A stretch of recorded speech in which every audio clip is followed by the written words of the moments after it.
I never thought that a simple babysitting gig could turn into the most horrifying night of my life. My name is Alex, and I was a college student in desperate need of some extra cash. That's how I ended up responding to a last-minute babysitting ad for a family in a remote part of town. The pay was good, too good to pass up, so I ignored the unsettling feeling in the pit of my stomach. The family's house was an old Victorian at the end of a dimly lit street, surrounded by towering trees that swayed ominously in the wind. The parents seemed nice enough, albeit a bit anxious to leave. They gave me a rundown of the evening's routine for their 6-year-old daughter Lily and mentioned that she was asleep upstairs. Before they hurried out, they stressed one rule: do not open the door for anyone. We'll be back by midnight. The house was eerily silent, with only one sound of the ancient clock ticking away in the foyer. I made myself comfortable in the living room, flipping through channels to find something to distract me from the growing sense of unease. That's when I heard it, a faint tapping on the front door. I froze, remembering the parents' warning. The tapping grew louder, more insistent. Peering through the peephole, I saw nothing but the dark, empty porch. I convinced myself it was just the wind until the phone rang, slicing through the silence like a knife. An unknown number flashed on the screen. Hesitantly, I answered, only to be met with heavy breathing on the other end before the caller abruptly hung up. My heart raced. I checked on Lily, who was still sound asleep, blissfully unaware of the night's events. The phone rang again. This time a distorted voice whispered, "Check on the girl." Panic surged through me as I sprinted upstairs, fearing the worst. Lily was exactly where I left her, but on the window pane was a message scrawled from the outside: "She's not safe with you." I called the police without hesitation, refusing to leave Lily's side until they arrived. The officers searched the property and found signs of an attempted break-in at the back door. They speculated that the stalker had been watching the house, waiting for an opportunity to strike, knowing that the parents would be gone. The rest of the night was a blur of police statements and calls to Lily's terrified parents. They arrived home to a scene straight out of their nightmares, but were relieved to find us unharmed. The stalker was never caught, leaving us to wonder what might have happened if I had opened the door or ignored the signs. That night taught me the terrifying reality that monsters are real, and they don't hide under the bed. They lurk in the shadows, waiting for a moment of vulnerability. I never babysat again, haunted by the thoughts of what could have been if I hadn't trusted my instincts.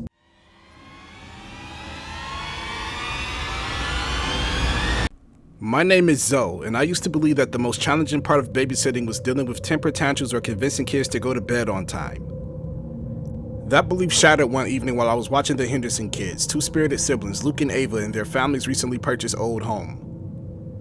The parents had warned me about the house quirks, including the basement they advised was off limits due to pending repairs.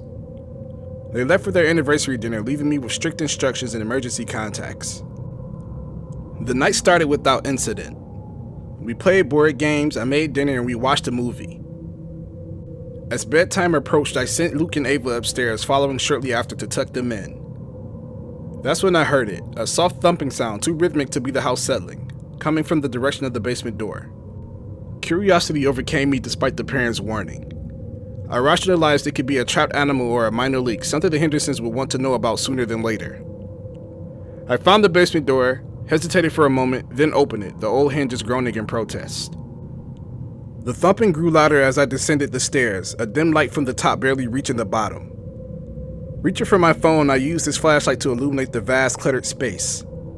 The noise led me to a corner obscured by old furniture and boxes.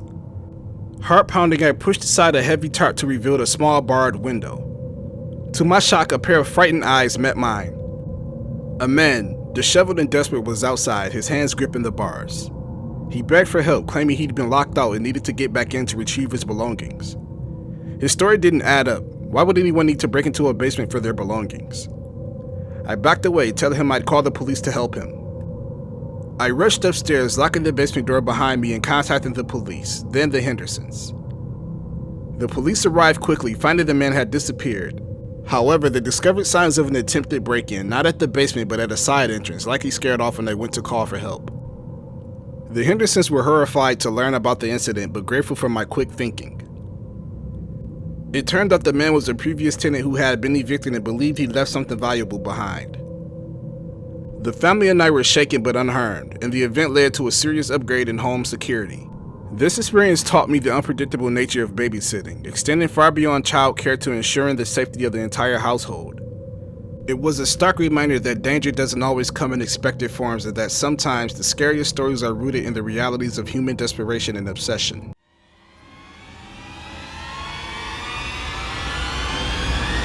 My name is Lucas, and I thought I had seen it all in my years of babysitting.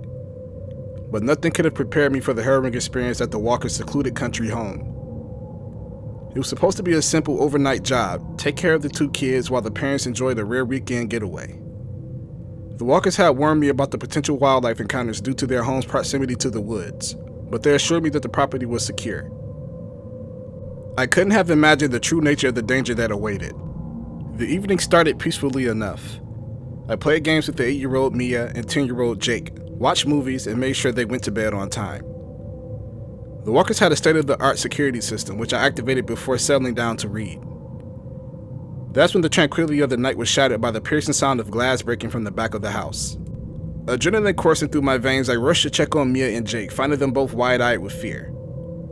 I assured them it was probably just a tree branch due to the wind and went to investigate, grabbing a flashlight. The security system hadn't sounded an alarm, so I assumed the glass break was outside the detection area. As I cautiously made my way through the darkened house, another loud crash echoed through the halls, this time followed by an unmistakable sound of heavy footsteps inside. Someone or something was in the house with us. I locked the kids in their room and dialed 911, whispering our situation and location. The operator urged us to stay put until help arrived, but the intruder had other plans. A shadowy figure lunged at me from the darkness, its movements unnaturally swift. I barely dodged, the flashlight revealing glimpses of a masked intruder. Heart pounding, I led the chase away from the kids' room, knocking over furniture to slow them down. The house turned into a labyrinth of shadows and terror as I evaded my pursuer, using every bit of knowledge I had about the layout. The intruder was relentless, but their heavy breathing hinted at a growing fatigue. Just as I felt my own energy waning, the sound of sirens pierced the night and the intruder retreated into the darkness from which they emerged. The police found a broken window in the living room, the likely point of entry, and discovered tracks leading back to the woods, but the intruder was gone. The Walkers were notified and returned immediately, shaken but grateful that we were unharmed. The incident left us with a haunting realization. The security we take for granted can be shattered in an instant, turning an ordinary night into a fight for survival. I never babysat again, the trauma of that night lingering in my every shadow. The experience taught me the true meaning of fear, not just what we see, but of the unseen terrors that stalk us from the depths of the night.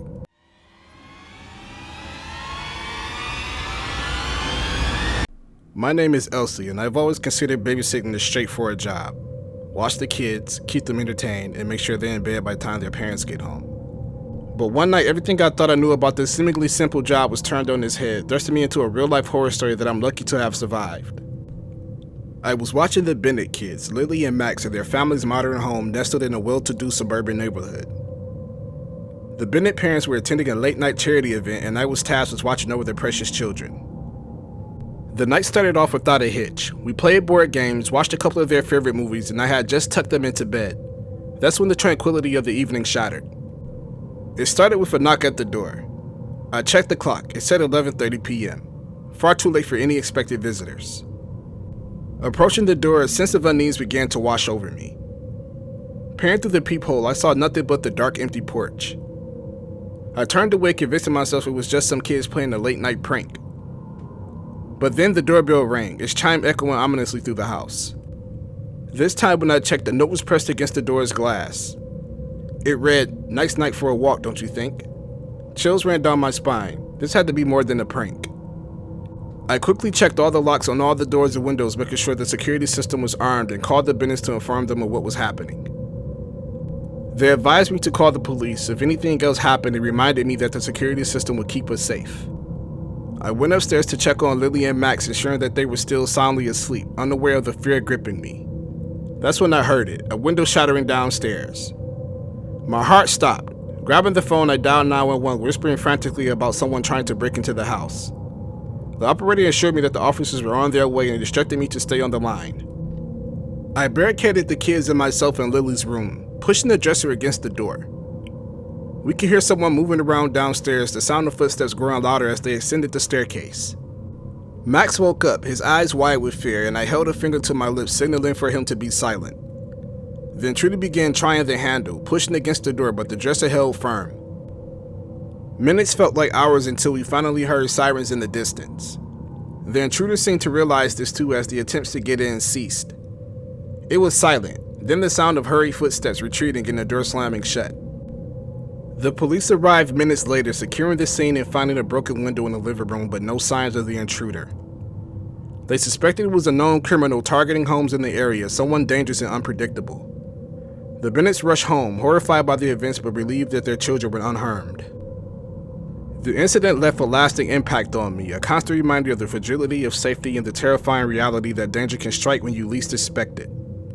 I gave up babysitting after that night, haunted by the what-ifs and the realization that some nightmares happen while you're wide awake.